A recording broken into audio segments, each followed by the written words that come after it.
ఎక్కడున్నాడు? అక్కడున్నాడు. అయ్యో దేవుడా, ఏం చేసావు? ఇది నాకు పోలీసులకు చెప్పాల్సి ఉంటుంది. వద్దక్క ప్లీజ్, పోలీసులకు చెప్పొద్దక్క, లేదంటే మళ్ళీ తీసుకెళ్తారు వాళ్ళు. మళ్ళీ తీసుకెళ్తారంటే నిన్ను ఇంతకు ముందు కూడా తీసుకెళ్లారా? ఇది చాలా పాత విషయం, నేను మళ్ళీ చెప్తాను, కానీ పోలీసులకు చెప్పొద్దు. పిచ్చిదాన్లా మాట్లాడకు, నువ్వు ఒకరిని చంపావు, పోలీసులకి చెప్పాల్సే ఉంటుంది, లేదంటే దీన్నేం చేద్దాం? పదగదా ఎక్కడైనా విసిరేసొద్దాం. ఎక్కడ విసురుదాం? పదగదక్క, పైకి తీసుకెళ్దాం, పైనుండి పాడేద్దాం. మనుషులు చూస్తే వాళ్ళు అనుకుంటారు ఎవరైనా దొంగొచ్చారేమో, ఇంకా వచ్చి పడిపోయాడు అనుకుంటారు.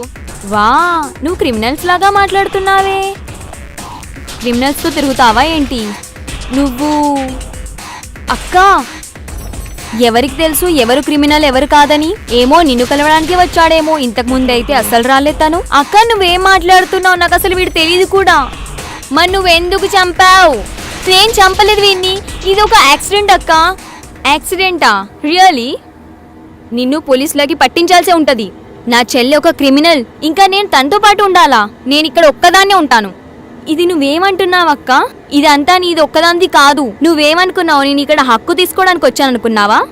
కానీ ఈ విషయం మర్చిపోవద్దు, ఈ ఆస్తిలో సగం నాది కూడా. ఎలాంటి ఓనర్షిప్? ఎలాంటి? నీకు ఎలాంటి హక్కు దొరకదు. నాన్న నీకు ఏది ఇచ్చేవారు కాదు. అబద్ధం, ఇది అబద్ధం చెప్తుంది.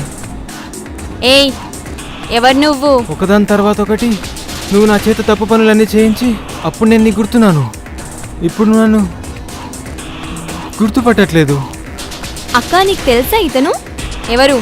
నాకెవరు తెలియదు. వీడు అబద్ధం చెప్తున్నాడు. వీడొక కిల్లర్, డ్రగ్ అడిక్ట్. ఏంటి డ్రగ్ అడిక్ట్? కానీ నీకెలా తెలుసు తను డ్రగ్ అడిక్ట్ అని? అది తనకు తెలీదా? మొత్తం తనే చేసింది. రోజు తర్వాత రోజు నాకు డ్రగ్స్ కోసం డబ్బులు ఇచ్చేది, ఇంకా నా చేత చెడ్డ పనుల కోసం డబ్బు ఇచ్చేది. చివరి రోజుల్లో మీ నాన్న నిన్ను చూడాలనుకునేవారు, కానీ తను అనుకుంది ఆస్తి కోసమని. అందుకే నా చేత తను మీ నాన్నని నా చేత చంపించింది. ఇంకేం మాట్లాడకు నువ్వు. అంటే దీని అర్థం నువ్వే నాన్నని? ఎందుకు? నేనే చంపించాను.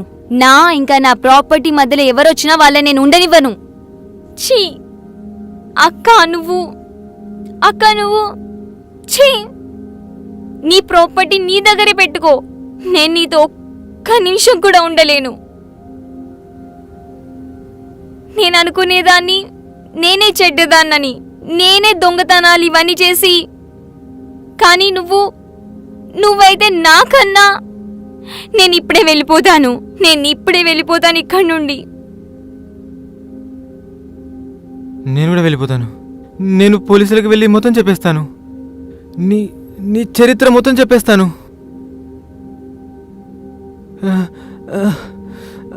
మొత్తం చెప్తాను.